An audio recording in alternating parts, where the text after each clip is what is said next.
The Marine Corps is requesting Russian aircraft so its troops can practice fighting top-tier enemies, a Corps equipment order has revealed.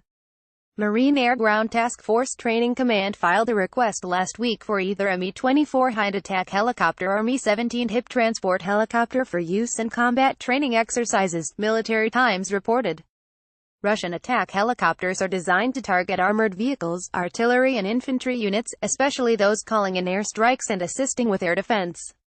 The Marine Corps want Russian aircraft that can perform intelligence collection and air-to-ground attack on friendly forces so troops can be trained to fight enemy technology they may one day face. A picture taken during a press tour provided by the Russian Armed Forces on September 15, 2017, shows a Russian Mi-24 Hind attack helicopter in eastern Syria. Dominic Derda, AFP, Getty Images. The order explained, the attack helicopter, due to its size, flight profile, firepower and defensive maneuvering capabilities, constitutes a unique threat, and represents a realistic, dissimilar and credible opposing force. The Russian helicopters will contend with marine rotary and fixed-wing aircraft, and will be used to simulate attacks on ground units, bases, anti-aircraft batteries and refueling facilities.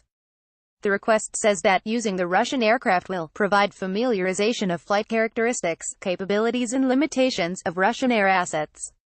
The solicitation said that fixed-wing aircraft are also on the Marines' shopping list, though the desire for combat jets is secondary to helicopters.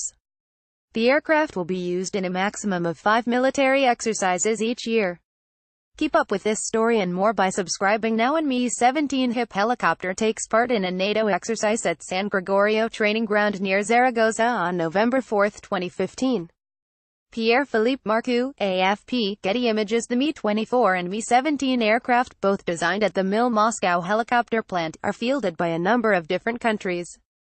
Nations friendly to the U.S., including Ukraine, Iraq and Afghanistan, fly them, as do potential enemies such as Cuba and North Korea. American military forces have spent much of recent decades fighting low-intensity, low-tech enemies in guerrilla campaigns in the Middle East and Asia. The mountains of Afghanistan or the large cities of Iraq are no place for the mammoth tank formations and artillery barrages that were expected if the Cold War turned hot. Counterinsurgency requires a more nuanced approach. Pentagon leaders are concerned that U.S. troops may have lost their high-intensity large-scale combat edge, and are making efforts to maintain and enhance peer-level threat training. The conflict in Ukraine was a wake-up call to those who considered a major state-on-state nation war a thing of the past. Moscow showed willingness to deploy troops and material to fight the government of a European country, reminding the world that large-scale conflict remains a risk. In response, the U.S. and its NATO allies have been investing in conventional weaponry and training in an effort to secure Europe's frontiers.